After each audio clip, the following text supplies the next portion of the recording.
एकत्र कुटुंब पद्धतीत राहणाऱ्या लोकांना विभक्त कुटुंबाच्या तुलनेत अधिक फायदे असतात। काळजी घेणाऱ्यांची संख्या अधिक, एखादा प्रसंग ओढवला तर कुटुंबातील सदस्यांच्या मदतीने सोडवला जातो। पण याउलट विभक्त कुटुंबातील माणसांना अधिक तणाव आणि आधार हरवल्याची जाणीव निर्माण होते, असं मत शिवसेना उपनेते माजी आमदार ज्ञानराज चौगुले यांनी धाराशिवच्या उमरगा शहरातील उज्ज्वल वधूवर सूचक केंद्राच्या उद्घाटन प्रसंगी मांडत उपस्थित युवक युवती आणि पालकांना मार्गदर्शन केले। उमरगा शहरातील एकोंडी रोड या ठिकाणी कृषी उत्पन्न बाजार समितीच्या परिसरातील कोळसूर कल्याणी आणि कोळसूर गुंजोटी गावचे सरपंच, उपसरपंच नामदेव ढगे आणि नागनाथ शिरसे यांनी उज्ज्वल वधूवर सूचक केंद्र सुरू केले। दिनांक 23 फेब्रुवारी रोजी या केंद्राचे उद्घाटन शिवसेना उपनेते तथा माजी आमदार ज्ञानराज चौगुले, अचलबेट देवस्थानचे हरिभक्तपरायण हरी लवटे आणि हरिभक्तपरायण भीम महाराज यांच्या शुभ हस्ते फीत कापून उद्घाटन करण्यात आले। या प्रसंगी विधिज्ञ मंडळाचे माजी अध्यक्ष ॲडव्होकेट प्रवीणचंद्र तोतला, रोटरी क्लब अध्यक्ष सतीश साळुंके, पुणे जिल्हा काँग्रेस कमिटी उपाध्यक्ष प्राध्यापक वाल्मिकी जगताप आणि रवींद्र मुगळे यांची प्रमुख उपस्थिती होती। वधूवर सूचक केंद्र आपण या ठिकाणी चालू केलंय।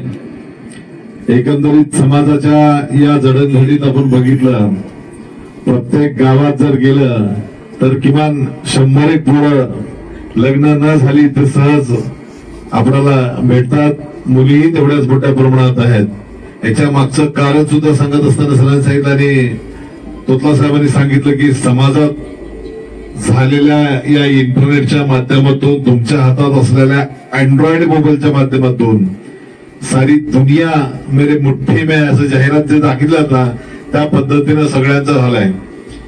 जे समाजात घडतंय, वाईट चालीरीती आहेत, चांगले आहेत, ते आपण ते सगळं बघतो। मग वाईट किती बघायचं, चांगलं किती बघायचं हे स्वतःवर निर्भर असतंय।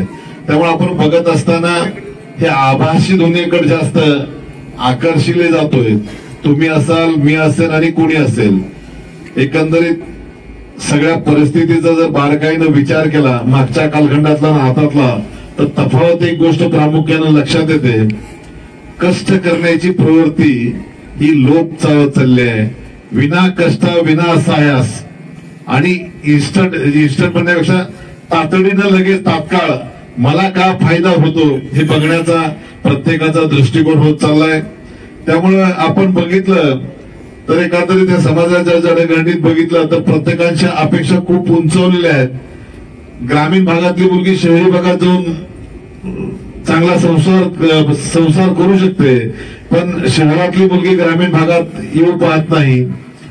पण इथंही तशा सगळ्या सेवा आणि सुविधा आता ग्रामीण भागापर्यंत पोहोचलेल्या आहेत। त्या काळात कुठं तर टीव्ही तालुक्यात जिल्ह्यात राहत होता, तर घराघरात झालाय। त्याहीपेक्षा हातात अँड्रॉइड मोबाईल झालाय, त्यामुळे ते विश्व करमणुकीचं झालंय। मोकळा वेळ प्रत्येक जण माझ्यासह काय काम नाही म्हटलं की तुम्ही बघा, माझा दावा आहे सगळ्यांना, तुम्ही सगळं काय विसरून टाका। तुमच्या खिशातलं पाकिट नसू द्या, आणखी काय तुमचे औषध गोळे नसू द्या आणि काय नसू द्या, तुम्हाला सगळं चलून जात आहे। पण एक तुमचा मोबाईल एक 10 मिनिटासाठी जर कुठे इतरत्र ठेवला तर तुम्ही असे 100दा बेचैन होता, मोबाईल कुठे आहे, मोबाईल कुठे आहे। तर काय त्याचा मूळ नडलेलं काय नाही, पण ते धारणाच झाली आपल्याला की त्याच्यामुळे सगळे आपण कनेक्टिव्हिटी वाढली, आपली संबंध वाढले, बोलायला येतंय। कधीतरी पत्र आलं मागच्या काळात तर आनंदानं आई वडिलाचं पत्र आलं, बहिणीचं आलं आणि कुणाचं आलं तर वाचायचो, त्यात वेगळा आनंद होता। आज एका मिनिटात वाटलं इच्छा की तर आपण बोलू शकतो। हे बोलण्याचं साधन, कनेक्टिव्हिटी वाढली, बोलू शकतो, पण त्यातलं प्रेम कमी होत गेलं, हेही तेवढंच खरं आहे। आपण असले आपुलकी कमी, जिव्हाळा कमी होत गेला, माया कमी होत गेली। हे कुठंतरी समाजाच्या जडणघडणीत होत असलेल्या बदलापैकी एक आहे। तर भारतीय संस्कृतीचे महत्त्व सांगत आपल्या दैनंदिन जीवनावर पाश्चात्य संस्कृतीचा होत असलेला भडीमार आणि त्याचे दुष्परिणाम यावेळी माजी आमदार ज्ञानराज चौगुले यांनी तालुक्यातील विविध गावांतून जमलेल्या युवक युवती आणि पालकांना मार्गदर्शन करताना दिसून आले। विभक्त कुटुंबामुळे कुटुंबातील सदस्यांना तणाव जाणवू लागतो, अशा वेळी आधार हरवल्यासारखं वाटू लागतं, असं देखील त्यांनी सांगितले। विभक्त कुटुंब पद्धतीत राहणाऱ्या लोकांनी जास्तीत जास्त ज्या आत्महत्या झाल्या त्या अशा लोकांच्या आत्महत्या झाल्या। त्याच्या मागचं कारण काय, तर त्याचा आधार कुठेतरी संपला असं वाटायला लागतो। आम्ही एक बघतो जाहिरात टीव्हीवर, सारी दुनिया मेरे मुठ्ठी में म्हणून मोबाईल करतो, तसं आमचं झालंय। माझ्या सह म्हणलं तर काय नाही, 4 पावलात चालून पुढे आलो म्हणून अनुभव म्हणून सांगतो की लग्न झालं की आई वडील नको, चुलता मालता नको, बहीण भाऊ नको, आत्या काका कोण सुद्धा नको, माझी बायको म्हणजे माझं जग, या दृष्टीने आम्ही वागायला लागलो. आणि पुन्हा जेव्हा जगत असताना एखादी छोटी मोठी अडचण आली, मागे वळून बघितलं तर तुम्हाला आधार देणारं कोण नाही. आता आधार संपला आपल्याला, आपण या अडचणीत काय करू हे जेव्हा सुचत नाही, त्यावेळेच्या अशा परिस्थितीत असलेल्या असंख्य शेतकऱ्यांनी, शेतकरीच म्हणत नाही, युवकांनी आत्महत्या करण्याचं काम केलेलं आहे. त्याच्या मागचं कारण तुमचा आधार नाही. आणि मागच्या काळात जर आपण इथं बघितला असला तर तुम्हाला त्या काळात बसल्यानंतर एखादी चर्चा केल्यानंतर भले पेरणीला पैसे नसेल तर सहज पत्नी असेल नंतर आई असेल, तू नको काळजी करू, माझ्याकडे थोडे मी शिल्लक ठेवले, खर्चाला दिलेले, म्हणून उतरंडी नावाचा प्रकार होता. आता तुम्हाला बऱ्याच जणांना माहित नसेल, युवकांना पण जे जुने जाणते त्यांना माहित आहे. प्रत्येकाच्या घरात कोपऱ्यात मोठे गाडगे सगळ्यात खाली राहायचं, त्यावर छोटे छोटे छोटे रचलेले राहायचे. आणि ती माझी माय मौली कुठं काय ठेवायचं तिथे बरोबर तिथं ठेवलेलं असायचं. आणि अडचणीच्या काळात ते तुम्हाला मदत म्हणून देत होती. तो आधार जो होता तो आता संपत गेलेला, अशी परिस्थिती या समाजात झाली आहे. आणि याच परिस्थितीत आता बघितलं तर वधू आणि वर म्हणजे वधूला वर चांगला अपेक्षितच असतो, राहावा त्याबद्दल काय नाही, पण खूपच अपेक्षा वाढत गेलेल्या आहेत. प्रत्येक मुलीला असं वाटतंय कसला का असना मुलगा चालेल, पण तो किमान सरकारी नोकरीत असला पाहिजे, ही पहिली अट असते. पहिलीच अट. बरं ते शेती असणारे बरं जाट, पूर्वीचं विचारलं शेतकरी असला तर तिथं त्या घरात मुलगी दिली जायची, किमान काय नसलं तर त्याला शेती आहे. आता शेती नाही, आपण क्रम सुद्धा बदलला. पहिल्यांदा उत्तम शेती होती, मध्यम व्यापार होता आणि कनिष्ठ नोकरी होती. आता त्याचं नेमकं चक्र उलट करून टाकलंय. आपण उत्तम नोकरी केली, आता मध्यम व्यापार केला, कनिष्ठ शेती करून टाकली. यावेळी त्रिकोळी गोशाळेचे सर्वेसर्वा ॲडव्होकेट प्रवीणचंद्र तोतला यांनीही उपस्थितांना मोलाचे मार्गदर्शन केले. जोड्या लावायचं काम 10वी पर्यंत आपण सगळ्यांनी केलेलं आहे. योग्य जोड्या लावा. दैनंदिन आता 4-5 कपाट फायली जे भरलेले त्यापैकी 1.5-2 कपाट नुसते ह्या भानगडीचे भरलेले माझ्याकडे सापडतील. त्याचं एकमेव कारण म्हणजे आत्ताच हे युट्यूब, टीव्ही, याच्यातून मुलींचे संस्कार, मुलींच्या अपेक्षा आणि मग आपला होतकरू असलेला मुलगाही बिना लग्नाचा फिरतोय.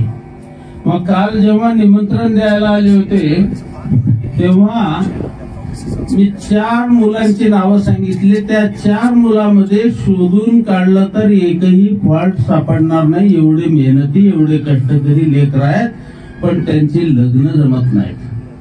तर त्या 4 लोकांच्या बुकिंग पहिल्या स्टार्टला मी देतो. आता घाईत असल्यामुळे चाललं नाही, तर तुमच्या पुढे दाखवलं असतं ते कसे लेकर आहेत, किती कष्ट करतात. पहाटे 5 वाजल्यापासून 1-1 वाजेपर्यंत कष्ट करणार आहेत. मग काय केलं, ते खेडेगावात राहतो, शेती करतो, हे काय त्याचा अवगुण आहे का? याला अवगुण म्हणायचं का आपण?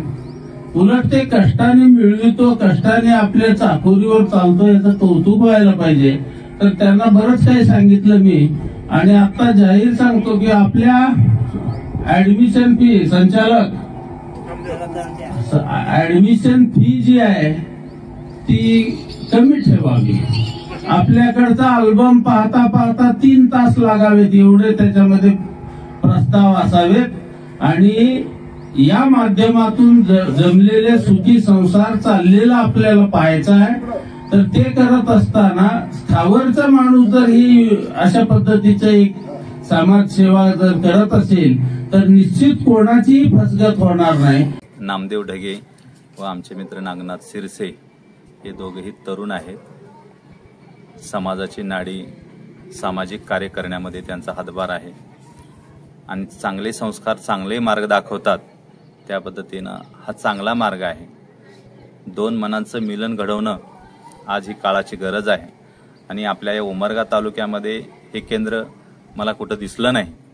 तर सद्गुरू उज्ज्वलानंद बाबांच्या नावाने उज्ज्वल वधूवर केंद्र या ठिकाणी आपण सुरू केलात. या या केंद्राला, या तुमच्या कार्याला अचलपेठ देवस्थान भक्त परिवार संबंध वारकरी मंडळातर्फे माझ्या हार्दिक शुभेच्छा. कार्यक्रमात प्रास्ताविक नामदेव ढगे यांनी मांडले, तर सूत्रसंचालन बालाजी सूर्यवंशी यांनी केले.